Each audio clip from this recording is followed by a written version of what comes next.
Hello, how you guys doing? James here. Hope you're doing on this Sunday morning. Um, I'm going to show you a topic. It's connection with interracial dating, but also it is overall. You're going to hear me talk, and I'm going to play a little few minutes of what I said 5 years ago and tie it into what I'm about to lead into about this topic. And it's going to be a story about the history, and it's going to confirm what I've been saying. Where did this mindset come from? How is it playing this generation? Why is it not? Why is this such a hot topic? Why is it that even among black people, why we struggle with this? Why is that, even with our inner struggle, how is it tied to why we can't move on from the past? So I'm gonna let I'm gonna stay put, and I'm gonna let you hear what I said 5 years ago about this time. So I hope you enjoyed the video. This is connection two, and I'm gonna cut bits and pieces up. I'm not gonna play the whole video, but it's two from the video. So this is what I said 5 years ago.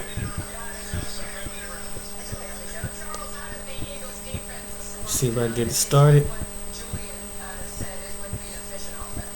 My name is James Thomas, and thought I'd come on this morning. And something that was on my mind, that I heard something recently from a fellow YouTuber on why people pick someone of a different race who is racist, and why would they be involved with them, and why do they continue to be around them?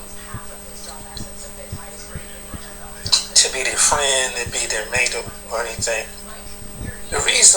So I came to the conclusion, the reason why people do this, they be around people who are racist, because it's something from the past that psychologically affects us in the present. What do I mean by that? It is because, we've seen it so much and we adapt it so much that it's something that came from a generational curse from the beginning.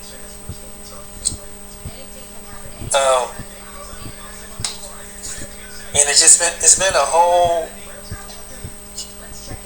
from the present, things that we see is repeating from the past, because the people who were of the past, who had that mindset, carries it over to today.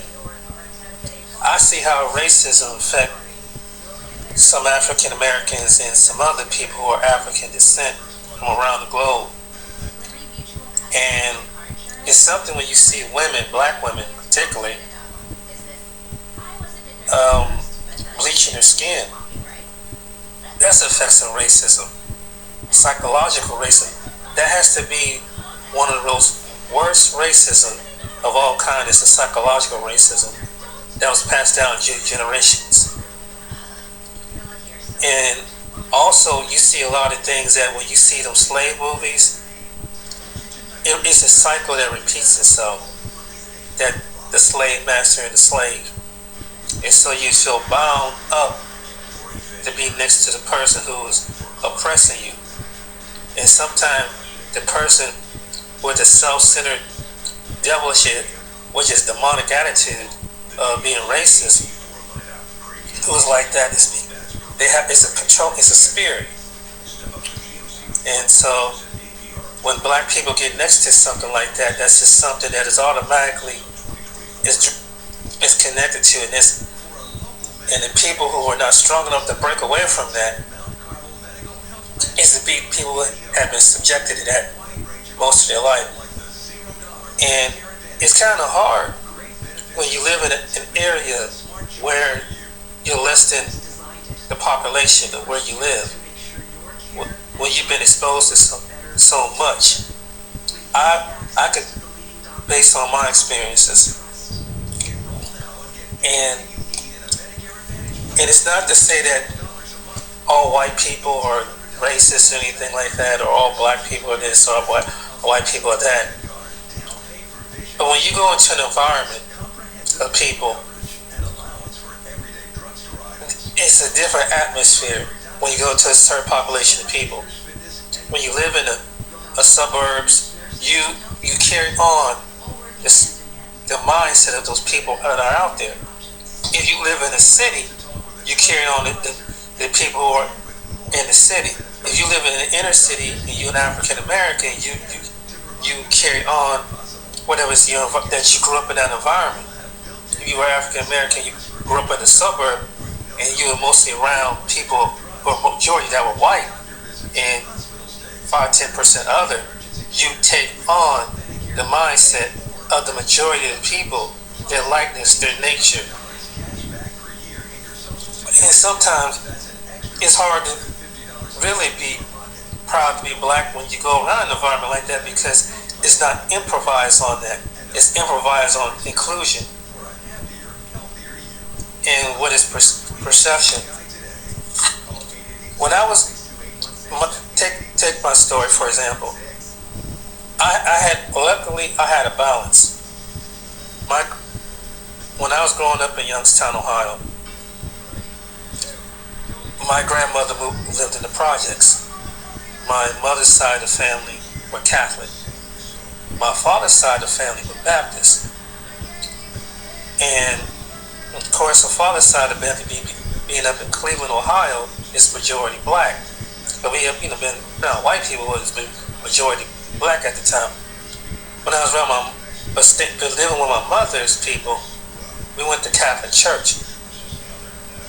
And what I noticed, even though there might be one or two other African Americans, we're not really closely included together, because they already took on the colonial mindset of those people, of the people of the white people that were out there. And so then you have the people who are white are not used to being around people who are black, because they used to be around people that look like them. So when they get around people, they don't even act like they don't even know how to approach somebody or how to properly communicate with somebody who is of the opposite race, because they're conditioned to see people that think like them and act like them and talk like them. I know it's ridiculous, but it's the truth. So a black person raised in that environment is taught the same way. If you live in a wealthy suburb, you take on the demeanor of of those people in the suburb, and you take on the prejudice. You take on the uppity. Some people do. They take on those people's nature because of the environment that they're around. Because the majority of friends are white, and so they never allow themselves to be balanced. And so luckily, in my case, I lived in inner city of Youngstown. I went to a majority black. In the beginning in my elementary school, it was majority black, and went to my junior high school was white and black. There was a lot of racial stuff going on. My first year, I stayed in the inner city of Youngstown, and I went to a school called it was called Rain at the time, and it was majority black. And then when I got to my junior and senior year, I went to a suburban school, and the people were totally different. They're totally opposite from the Rain inner city kids to the kids that were in Liberty. And this is in Youngstown, Ohio. And the funny thing about people out there in the suburb, they have you to believe that you're one of us when you're black. He's a good kid. He's not one of those hooligans in the city. Because some people think that black people that live in the city are hooligans, some of the ones in the suburb. And then you have some black people who in the suburb take on the same mindset.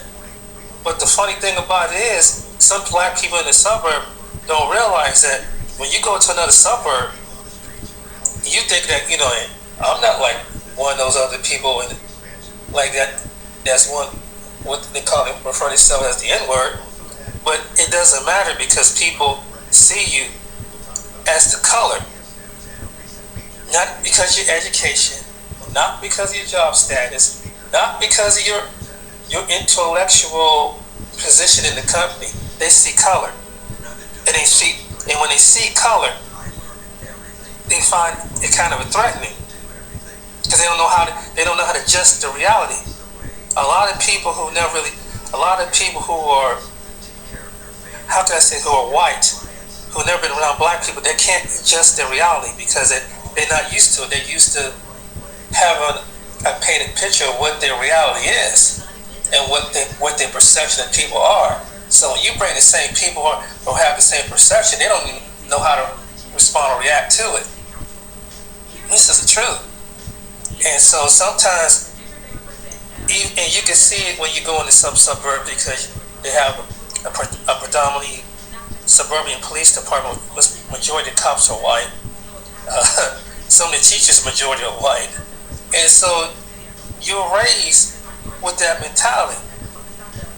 So you up under the impression of what them people think. Opposed when you stay in the city or you've been around middle class blacks to low middle class blacks. And so you take on the demeanor. And this is the reason why. And this is the reason why it's a mindset that black people had. I had sort of a low self-esteem at one time because I didn't know who I really was.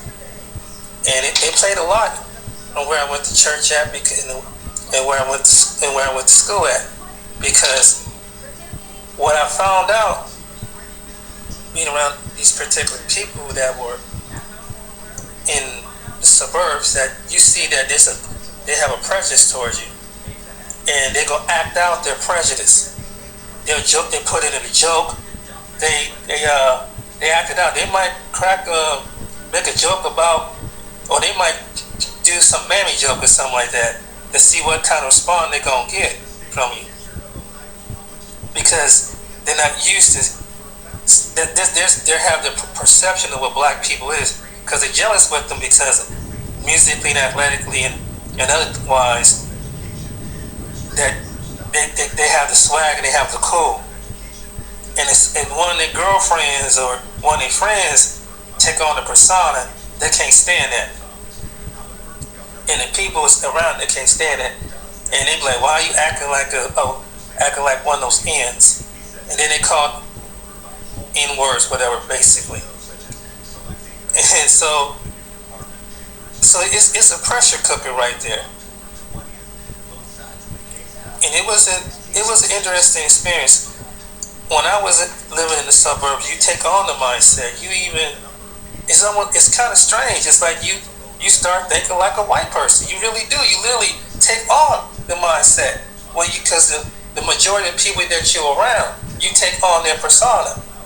And it's not tell you, if you don't have that balance of being around your own people, sometimes around your own black people, you can easily sway that way.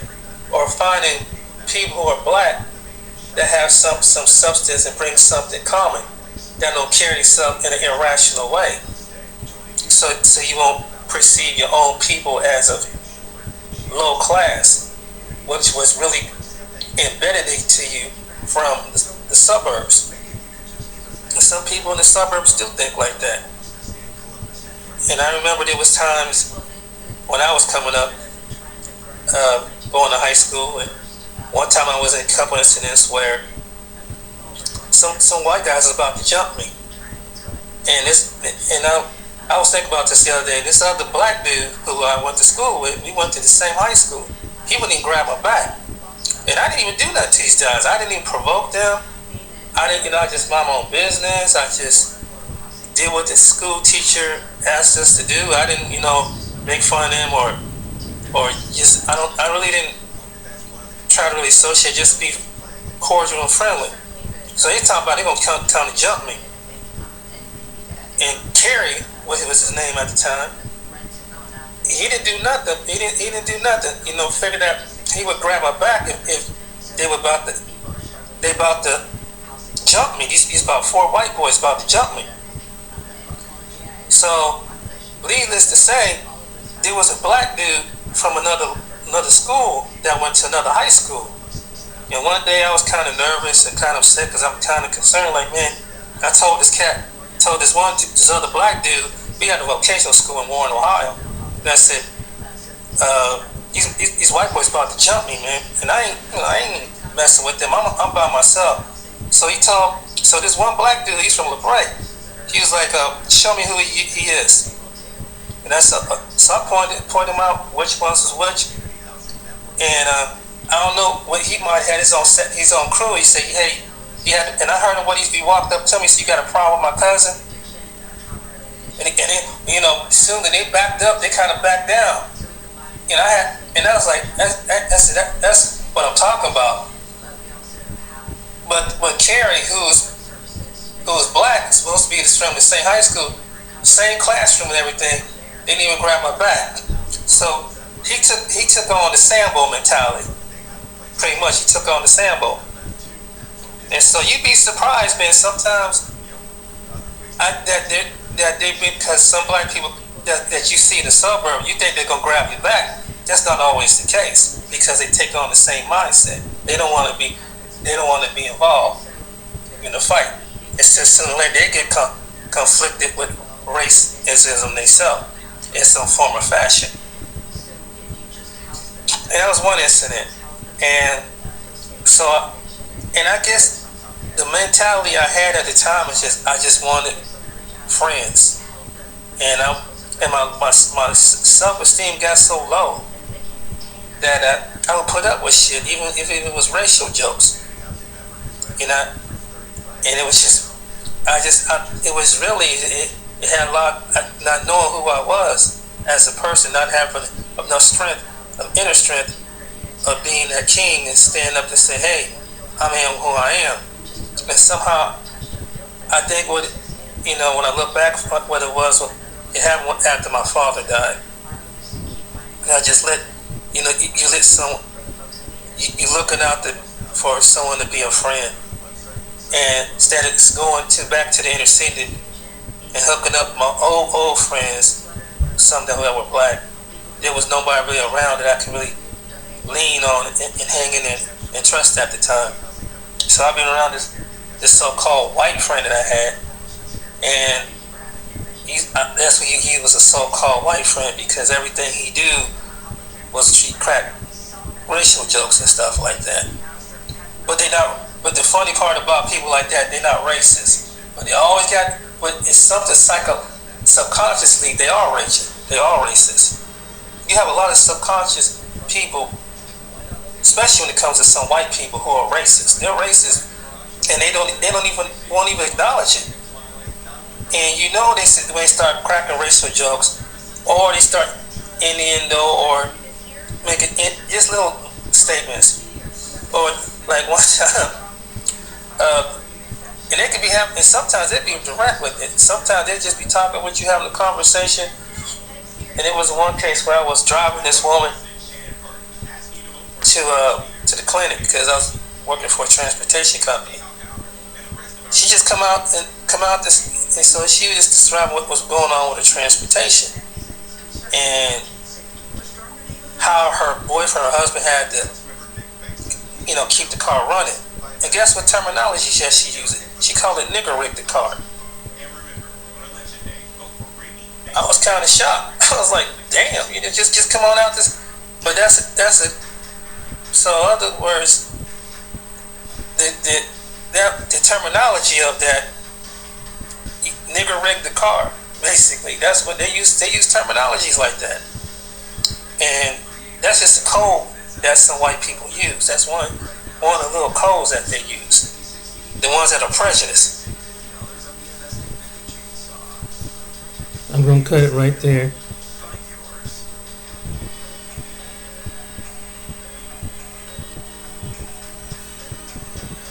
People that when first time you meet opposite sex, that that is something uniquely different. And it's just you don't want to stereotype. for one thing. The second thing about this that you just did, you basically open up an option, because in the beginning of time, there were always people, three different origins that have been go along, even in the United States, even through all the things that as human beings that we've been in this country and throughout the world, that there's always been cultures that always interact and intermingle. But for me, it just came down to personality. It just comes down to what is my mutual attraction with the person that I'm dating or who I was seeing at the time. And a lot of times it's just that, what do you have in common? And sometimes there were some females who were white that you liked their personality, you liked the way they clicked. That it's not about, trying to put somebody, what they will do sexually, what they won't do. Sometimes it's not always things like that, but some people draw conclusions like that. Another thing is just that you just enjoy a female where maybe I have tried to talk to black females, and with some black females that would never really give me a chance, because for some reason some are attracted to a certain lifestyle. And not saying that there's not white females that are not attracted to a certain lifestyle, but they are. But the ones I've come across, they were attracted to a certain demographic of men, of black men. And sometimes the demographic of black men that you may be attracted to is just that you have some black females that they're attracted to the men that's way low on the totem pole, but they know how to show out their anger and kind of aggression and a certain mentality that they have to have. And where a white female, where they know a man gonna be a man regardless of personality. It's not too much it's almost like a pressure, like you gotta, sometimes even with your own people, you gotta be a certain stereotype. That's true, because you don't come off this stereotype. If you come off too nice, you come off too soft. You come off too you want to just have peace and get along. It's like some women can't handle that. So what it is that I didn't want to just limit it to a certain demographic of women. So that's why maybe other women won't have this certain type of perception of a man, that you got to be like a low down person that just a raunchy and raw, and just have no value, no class, no moral, or anything. And some people are attracted. Then you have the women that want to fix the man because he's too way gone, and they think that they can turn him around.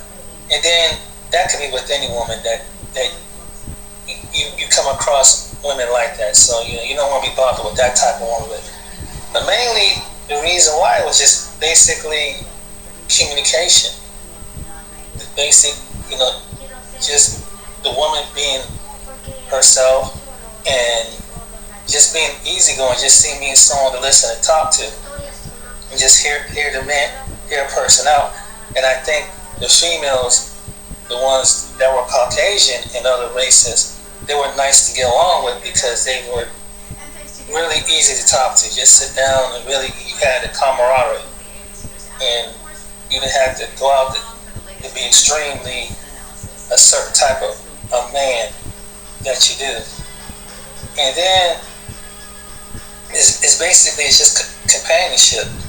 It's not about, you have some females out there that basically don't want to be seen with you, be talking to you unless you of a certain class.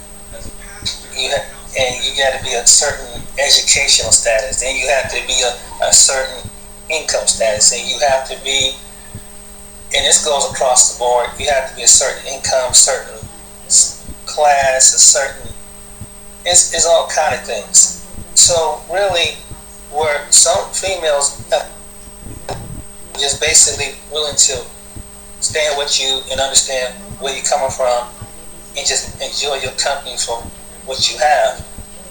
And then you have some women they want to overrule you because they think that you don't display a certain personality in a certain amount of time, and they try to push your mentality to the point that it's gonna, let's see what one would do to get a response out of this person. And then it was certain women that were attracted to, that were some black females that just to make eye contact, just to say how you doing or something like that. They just pretend like, or some of them wouldn't want to speak, and it's like they just angry or pissed off. I can see it to this day up here. So I see some attractive black females, but it's like when you go to say hi, it's like they don't have a time of day to say hi. And I'm not saying they're all white females like that, but it seems like with other females, like sometimes with white females, the reason why some brothers go to white females because it's like they have a nicer demeanor. With some of them, they have a nicer demeanor, and it's like they kind of make it a nice way to approach. It's like they're not angry if a man. Not too many females are angry when a man dog them out or something like that. Even though there's some men that dog some females out, but they don't. But I think with some females that they know that they're not gonna take it out on the next man, and so that's why I would open up my options to date different nationalities of women, and because it's like, you don't want to get so you don't want to get to a certain point that you don't want to say, okay, like you hear some men do, well, I date these women over here, okay, versus these women. Well, it's not so much of that, it's just so much the women that have come across was just so, they were not so nice. And so, and sometimes, when you try and stick it to your own race of woman, it's just hard to grasp because there's a communication factor. And then especially if you have a woman that's not really, that she's bitter and she's angry and it seems like she hates her. Some females, some black females seem like they hate their own men.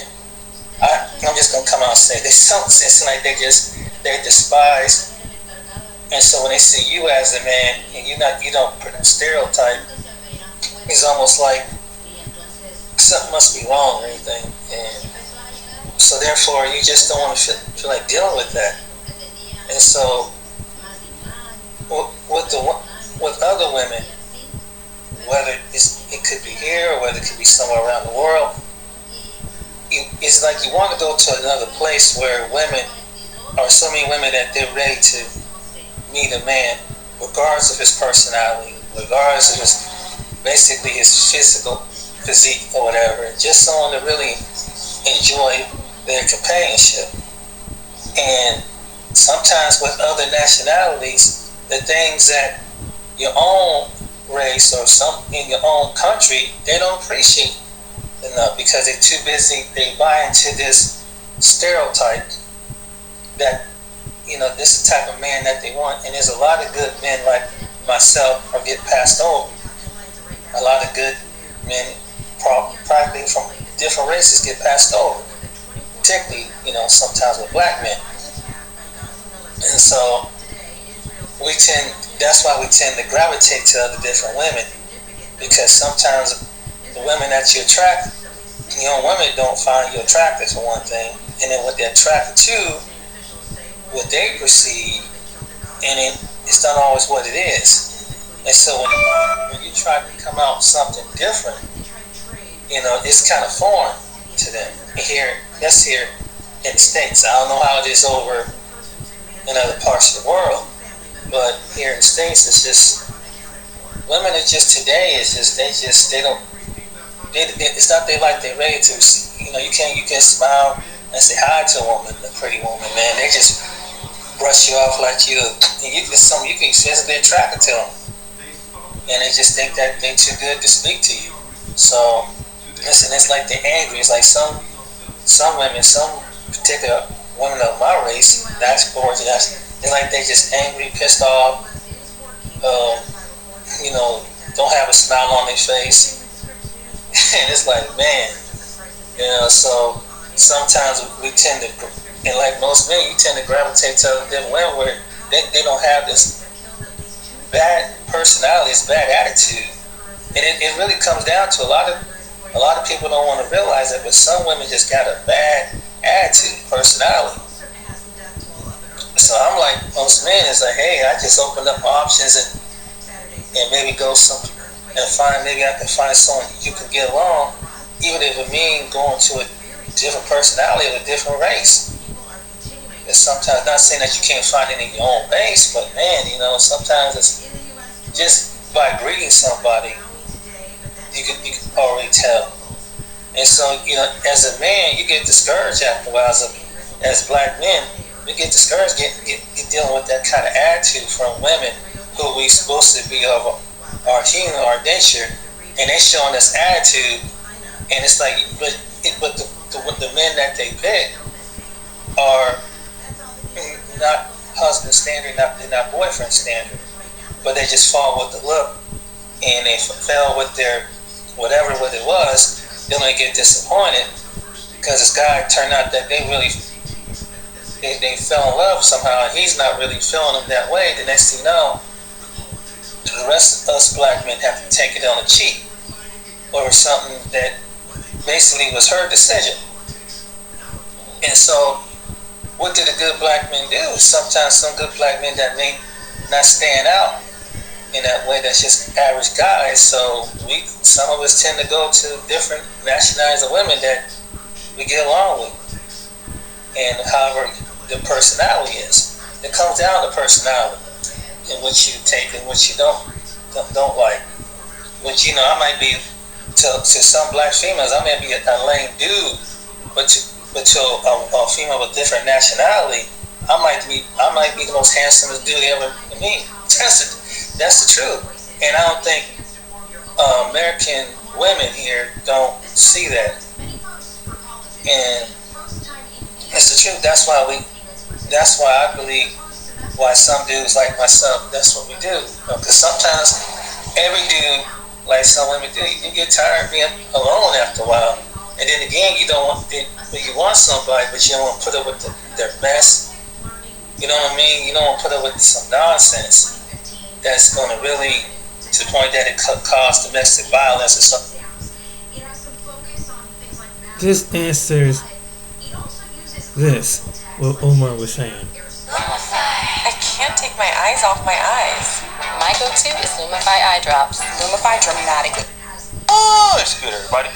This answers this question. It's your boy, O'Shea Duke Jackson, back at it again with another episode of The Celebrity Jump. Dr. Umar Johnson recently weighed in on the Terrell Owens situation, and he did so by pretty much hitting the point that black men who choose white women for the fact that they got mistreated by black women when they're younger, for those black men who go on to do that, it's a bad excuse. Okay, it's weak. And basically black men, have to understand that black women, just like them, have been taught to hate themselves and all of that. But that's not a good excuse to go out here and start Becky hopping, as he said. Now, what I'd like to do is to play this clip, and we'll come back to analyze it.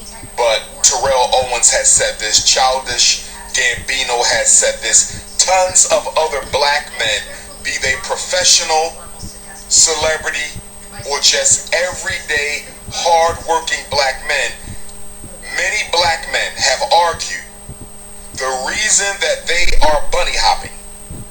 Many black men have argued the reason that they are bunny hopping. I don't know if Shannon Sharp would be included in that. I don't know if Shannon said that he didn't get attention from black women younger in life or not. I don't know. That's what you guys are posting now. But no matter who said it, no matter when they said it, no matter where they said it, I want any black man who wants to use the excuse that the reason you're dating white women now, The reason you are bunny hopping in your 40s is because you got rejected by black girls in your teenage years. That doesn't make any sense to me. That doesn't make any sense to me. That doesn't make any sense to me. So you're bunny hopping with white women in your 40s because you got turned down from sisters in your 20s. That doesn't make any sense to me at all. That doesn't make any sense to me at all. So you're telling me that you're suffering from post-traumatic rejection disorder. That's what you're telling me. Terrell Owens, you suffer from post-traumatic rejection disorder. That's what you're telling me. That's what you're telling me. So since the black girls didn't like you in elementary school, you bunny hopping with white women in your 40s. Since black girls didn't like you in high school, you bunny hopping with white girls in your 50s. Because black women rejected you in college, you're now bunny hopping with white women in your 30s, 40s, and 50s. That's an excuse. Black men, that's an excuse. Stop using black women as an excuse for your bunny hopping. Stop using black women as an excuse for your bunny hopping. Let's look at all the rejection we get from white folks. Let's draw a parallel here. Let's draw a psychological parallel. Look at all the rejection black people suffer at the hands of white people. We get mistreated in white people's restaurants, but yet we still go back. We get mistreated in white people's shopping centers, and yet we still go back. We get mistreated in white people's grocery stores, and yet we still go back. We get mistreated at white people's universities, and yet we still go back. We get mistreated in white people's neighborhoods, and yet we still go back. We get mistreated on white people's jobs, and yet we do not quit the job. So you mean to tell me, when white people mistreat you, it's okay to go back to them? When white people undermine you, it's okay to go back to them? When white people marginalize you, it's okay for you to go back to white people? But because black girls suffering from the same self-hatred you suffer from, because black girls suffering from the same self-hatred you suffer from, rejected you, teased you, and ignored you in 6th and 7th grade. Let me make sure I understand this. Because teenage black girls bullied and teased you in high school, you're going to use that as an excuse for why you're bunny hopping in your 30s, 40s, and 50s. Get your ass up out of here with that. Get your ass up out of here with that. And I'm not directing this to Terrell Owens per se. Yes, she is. Yes, she is. It's funny I'm talking about Terrell Owens and I got on Eagles green right now. It's funny I'm talking about Terrell Owens and I got on the Eagles green right now. It's funny I'm talking about Terrell Owens and I got on Eagles green right now. But this is not about Terrell Owens. Yes, it is. This is not about Terrell Owens. This is about all black men and any black man. Yes, it is, Umar, because you use him as an example. That's why it is about that. From Alabama to Australia, from London to Louisiana, from Canada to Turks and Caicos, from Brooklyn to Botswana, from Johannesburg to New Jersey, any black man in the African diaspora, any black man on the planet Earth who is bunny hopping. I don't care if you're brown bunny hopping, white bunny hopping, yellow bunny hopping, or red bunny hopping. If you are bunny hopping, you are showing the world that you have no faith in yourself. You have no love for your race. You have no commitment to your community. And most of all, no loyalty to the black woman that gave birth to you. And most of all, no loyalty to the black woman that gave birth to you. And most of all, no loyalty to the black woman that gave birth to you. So again, guys, you heard what Dr. Umar Johnson had to say. Now let me just say this and to, preface the point that Terrell Owens was making. Terrell Owens never said that deterred him from dating black women. Right. That's not what he said. He said he still dates black women, but he's open to date other races of women. Exactly. Especially because of what's happened with black women. I think it's so many words. And he also says that, as long as the woman is nice. So basically, he's not race loyal. Exactly. Right? And what Dr. Umar Johnson is saying is absolutely true. I was also, like many of you brothers out there and sisters, I was called hella black. Your lips is hella big. You're ashy and all of that. And I think as young men, for me, I was a joker, so I really wasn't worried about none of that stuff. And I got to a certain age. Can I stop right here?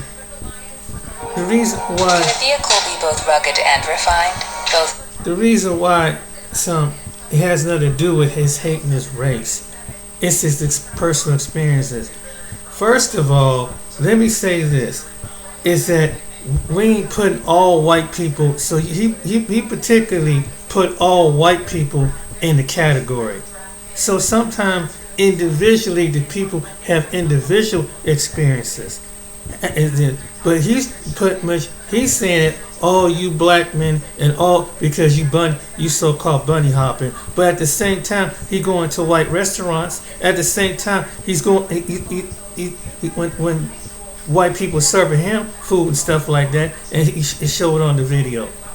White people showing him cursing or whatever. So what does that sounds so ignorant? You hate. There you go. You hate your mother. It has nothing to do with you hating your mother. It has nothing to do with you hating your community or hating who you are. Look, the community ain't gonna pay your bills. It's just the community is not gonna help you psychologically because some people in the black community are screwed up. Why did I say that? We still too busy arguing about. We got something inner slave mentality among ourselves between what's light skin and what's dark skin, and he perpetuates the stereotype. So let's not go there, Dr. Umar, and that's what you do. You have a lot. We got some issues among ourselves that fantled down in the black community. First of all, second of all, we gotta stop getting jealous over little things that they have. And somebody don't have something they have, and we really put a bullet. Some young person really put a bullet in someone's head, which I seen in my city earlier. A young black youth over a jewelry or something like that. So yeah, black men have stepped up and take the responsibility, but some black women don't want to follow some black men. They want to take over whatever. And when black men do step up, they get shouted down for trying to protect the neighborhood. Sign, for example, the Detroit 300, where they was trying to clean up to make the community and get these young boys to get off the street. Who interfered with that? It was some black women. Okay, but you don't want to tell about that part, do you? Black men have stepped up, and black men continually to step up. There are black men. What are you doing? What are you doing as far as black men? What are you doing as far as young black girls? This is what I'm saying. But there's more black men that you don't even know about is doing more in their communities than you have done on your pinky little finger. But sit back there and did this. There are black men, and again, stop penis policing at everybody. Stop penis policing. So what? If you were so loyal about black men, you would be your children's life. One thing, two, we would see you with the black woman on your side talking that. But we don't see that. We don't see a committed relationship. So how in the world you gonna sit up there and criticize other black men, but yet you want to leave yourself out of the equation? Black men don't take you seriously. Even the ones that do are pride. How can you take someone seriously when we don't see you as an example? If you're gonna give some advice, why don't you lead by your example? Let the black men, young black men, and black men period show what you, instead of running up bopping the chops. That's what I say to that. But anyway, this gonna lead me to this other video, and it's not just some people who are black, but I'm gonna give you the background on this stuff. What I say and what I said 5 years ago in this video. And every person ain't the same. Every black person ain't the same. Every black woman ain't the same. Just because you black, it's just but it's gonna be some. Let me say this, it be sound some ignorant. If you see a bunch of white people hanging and one black and one white person is saying something stupid like, "Well, you don't listen to country music. You ain't white enough. You listen to rock music. You ain't." I mean, do you see that we put this ignorant stuff on social media in front of the whole damn world? Saying, what's wrong with these black folks saying some stuff like that? But we take our inner issue to social media. Oh, a national plight. It's like, that's some stupid ass shit.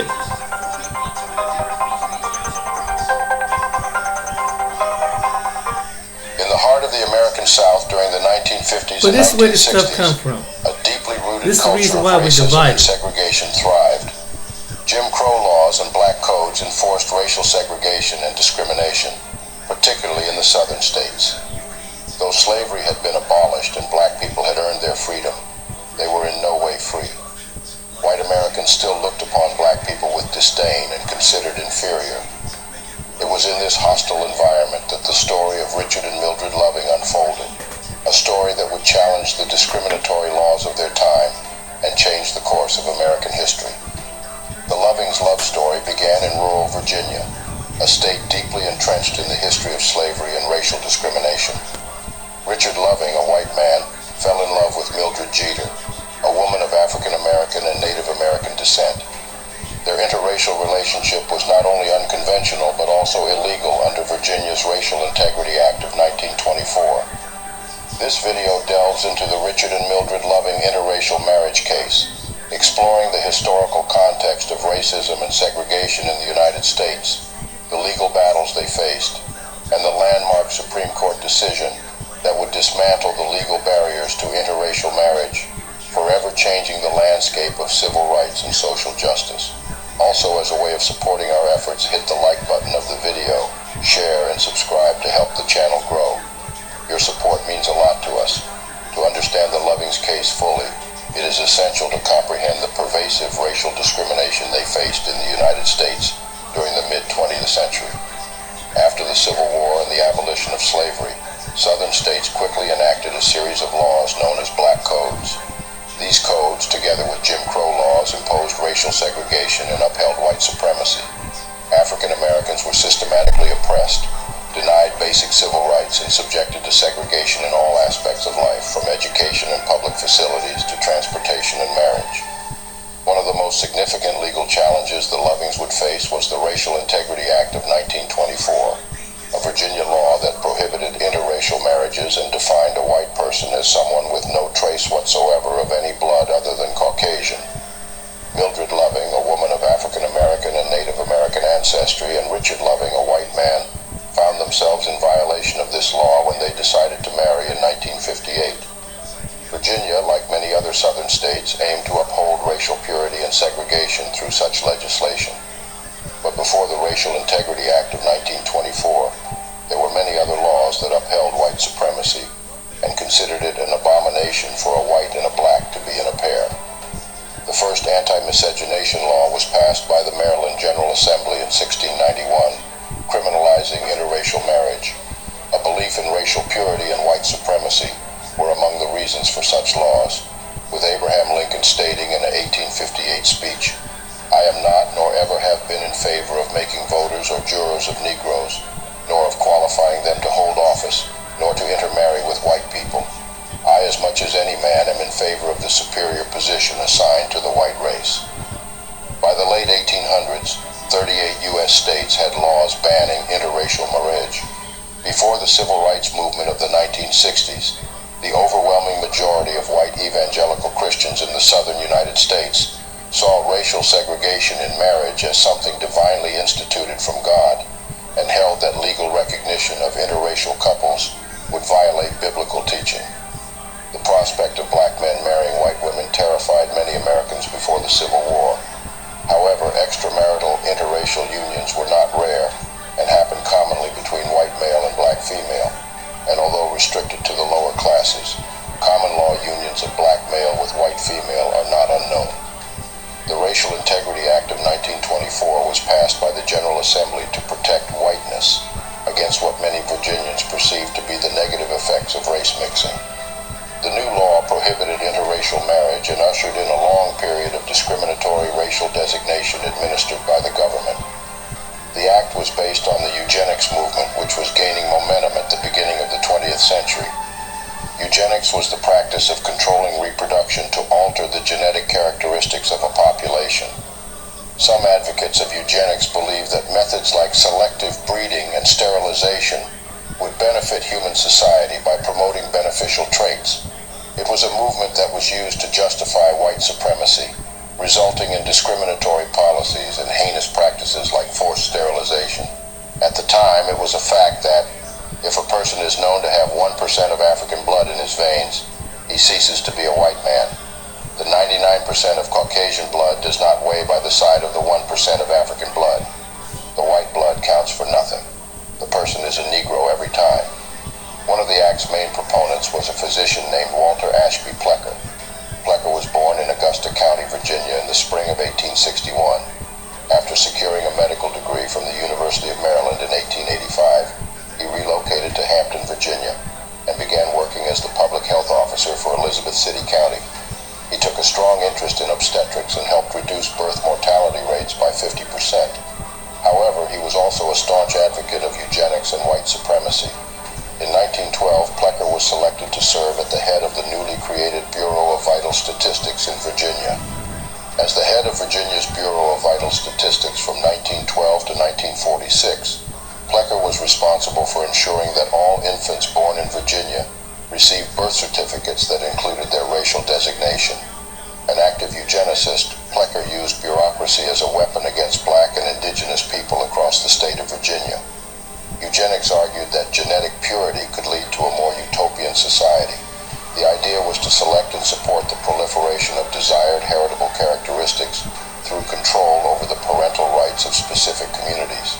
Sterilization had become one of the many tools employed by eugenicists across the world, including Nazi Germany. On July 14, 1933, the Nazi government passed the law for the prevention of genetically defective progeny, allowing the mass sterilization of the hereditarily weak, such as the deaf and blind, those with physical deformities or mental illnesses, and various groups under persecution, such as the LGBTQIA+ community and Jews. The United States was no stranger to these cruel treatments, and likely informed the rest of the world on eugenicist practices. In 1907, the state of Indiana had passed the world's first sterilization law, and in 1924, the Virginia Sterilization Act was enacted, initially targeting the intellectually disabled. In his years at the Bureau of Vital Statistics in Virginia, Plecker pushed for the creation of Virginia's Racial Integrity Act. Passed in 1924, the act outlawed interracial marriage and added strict definitions to racial classifications. It also criminalized the falsification of racial identity on legal documents, stating that the term white person shall apply only to such person as has no trace whatever of any blood other than Caucasian. Any who fell outside of this definition were to be identified as colored. While registration of racial identity was technically voluntary, it was required for things such as registering for the draft, enrolling in school, marrying, or issuance of a... No matter what type of severe asthma you have, Tespire can help you have fewer asthma attacks and breathe better. Tespire is an add-on treatment for people 12 and over. It is not... enrolling in school, marrying, or issuance of a birth certificate. Racial identification was not limited solely to blood traces. The law allowed racial identity to be determined by things such as physical features and even family names. In 1935, a decade after the passage of Virginia's eugenics laws, Plecker wrote to Walter Gross, director of Nazi Germany's Bureau of Human Betterment and Eugenics. Plecker described Virginia's racial purity laws and requested to be put on Gross's mailing list. Plecker commented upon the Third Reich sterilization of 600 children in the Rhineland, the so-called Rhineland bastards who were born of German women by black French colonial fathers. I hope this work is complete and not one has been missed. I sometimes regret that we have not the authority to put some measures in practice in Virginia.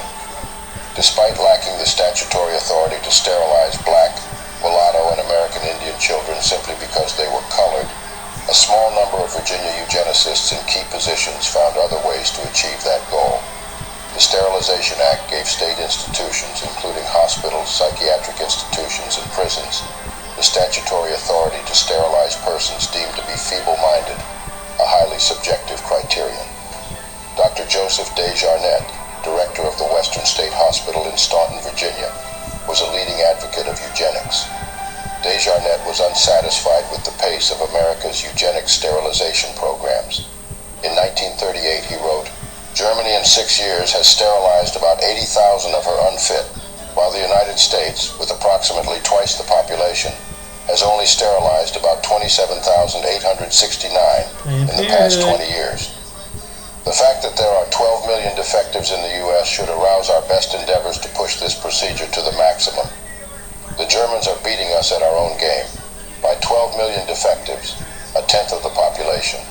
Desjarnette was almost certainly referring to ethnic minorities, as there have never been 12 million mental patients in the United States. According to historian Gregory M. Dorr, the University of Virginia School of Medicine, UVA, became an epicenter of eugenical thought that was closely linked with the national movement. One of UVA's leading eugenicists, Harvey Ernest Jordan, Ph.D., was promoted to Dean of Medicine in 1939 and served until 1949. He was in a position to shape the opinion and practice of Virginia physicians for several decades. This excerpt from a 1934 UVA student paper indicates one student's thoughts. "In Germany, Hitler has decreed that about 400,000 persons be sterilized.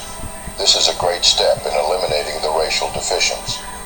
The racial effects of the program in Virginia can be seen by the disproportionately high number of Black and American Indian women who were given forced sterilizations after coming to a hospital for other reasons, such as childbirth. Doctors sometimes sterilize the women without their knowledge or consent in the course of other surgery. In the early 20th century, persons of color in everyday Southern society feared to voice their opinions due to severe oppression. Magazines such as the Richmond Planet offered the Black community a voice and the opportunity to have their concerns heard. The Richmond Planet made a difference in society by openly expressing the opinions of persons of color in society. After the passing of the Racial Integrity Act of 1924, the Richmond Planet published the article "Race Amalgamation Bill Being Passed in Legislature." The journalist opened the article with Racial Integrity Act and gave a brief synopsis of the act. Then followed statements from the creators of the Racial Integrity Act, John Powell and Ernest S. Cox. Mr. Powell believed that the Racial Integrity Act was needed as maintenance of the integrity of the white race to preserve its superior blood, and Cox believed in what he called the great man concept, which means that if the races were to intersect, that it would lower the rate of great white men in the world. He defended his position by saying that non-whites would agree with his ideology. The sane and educated Negro does not want social equality. They do not want intermarriage or social mingling any more than does the average American white man wants it. They have race pride as well as we. They want racial purity as much as we want it. There are both sides to the question, and to form an unbiased opinion either way requires a thorough study of the matter on both sides. Racial minorities were not the only people affected by these laws. About 4,000 poor white Virginians were involuntarily sterilized by government order. When Laughlin testified before the Virginia Assembly in support of the Sterilization Act in 1924, he argued that the shiftless, ignorant, and worthless class of antisocial whites of the South created social problems for normal people. He said, "The multiplication of these defective delinquents could only be controlled by restricting their procreation." Carrie Buck was the most widely known white victim of Virginia's eugenics laws. She was born in Charlottesville to Emma Buck. After her birth, Carrie was placed with foster parents, John and Alice Dobbs. She attended public school until the 6th grade. After that, she continued to live with the Dobbses and did domestic work in the home. Carrie became pregnant when she was 17 as a result of being raped by the nephew of her foster parents. To hide the act, on January 23, 1924, Carrie's foster parents committed the girl to the Virginia State Colony for Epileptics and feeble-minded on the grounds of feeble-mindedness, incorrigible behavior, and promiscuity. They did not tell the court the true cause of her pregnancy. On March 28, 1924, Buck gave birth to a daughter, whom she named Vivian. Since Carrie had been declared mentally incompetent to raise her child, her former foster parents adopted the baby.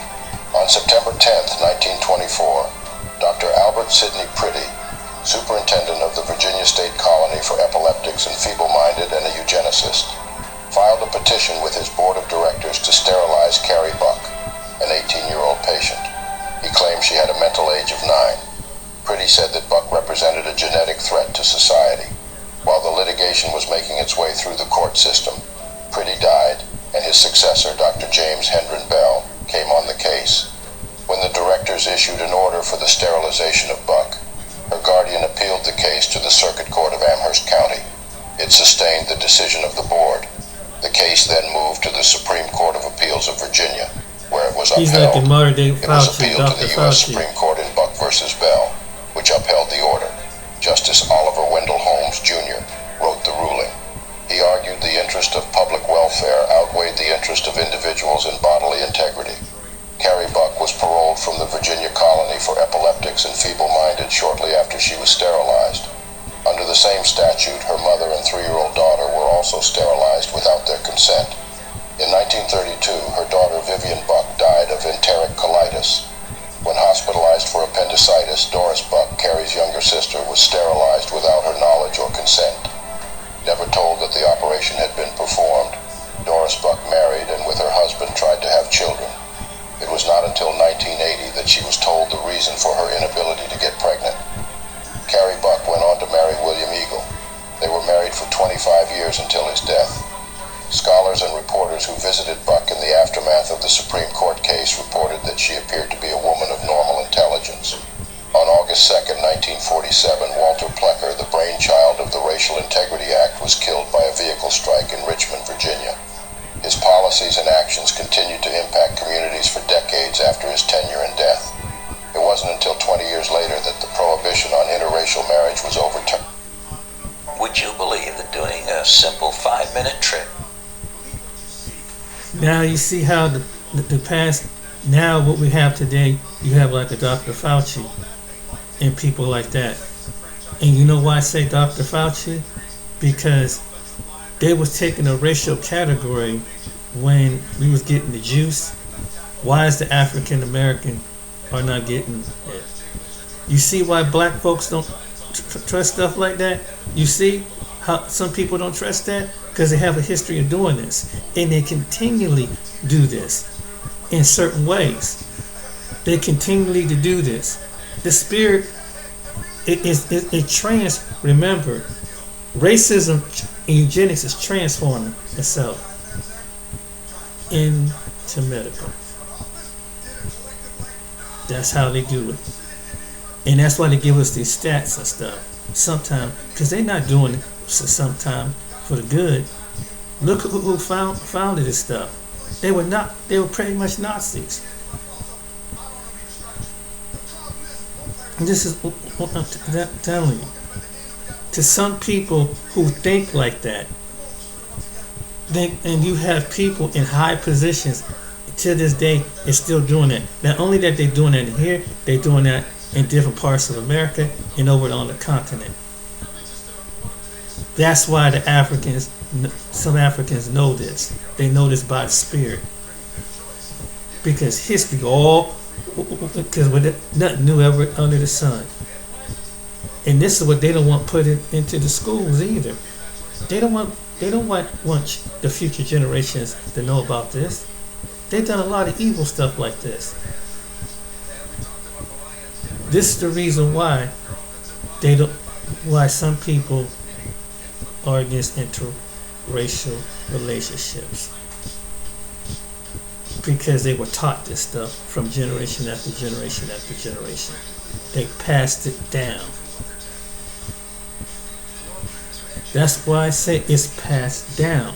And it's like, and I know a lot of young people, and a lot of people in general, like, why can't this ever end? Because you have a spirit behind it. And there's people from your State House to your White House who are the descendants of these people that still implicate the policies. You got your feminist groups who support Margaret Sanger as part of this. It wasn't women's health. It wasn't based on that. Based on genetics. That's why they're fighting this so hard. Now you see. You have to understand the foundation of it. Then it start with feeble-minded people, ignorant, shiftless Negroes. That's where the word Nigger came in. That's what they refer to black people from a white person perspective, who are ignorant. The ones that are ignorant. That's why they call you the N-word.